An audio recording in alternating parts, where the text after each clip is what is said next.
Daxili İşlər Nazirliyinin sərhəd polisinin əməkdaşları Sarf və Kirna sərhəd sektorunda keçirilən əməliyyat axtarış tədbirləri nəticəsində 4 nəfər xarici ölkə vətəndaşını Gürcüstan dövlət sərhədini qanunsuz keçmək və keçməyə cəhd göstərməkdə şübhəli bilinərək saxlayıblar.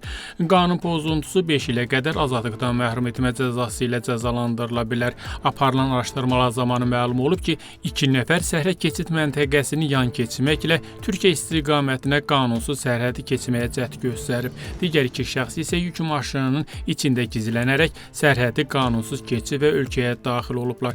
Faktla bağlı cinayət işi Gürcüstan Cinayət Məcəlləsinin 344-cü maddəsinin 1-ci hissəsi və 19-344-cü maddəsinin 1-ci hissəsi ilə aparılır. Bu maddələr dövlət sərhədinin qanunsuz keçməsini və keçməyə cəhd göstərilməsini nəzərdə tutur.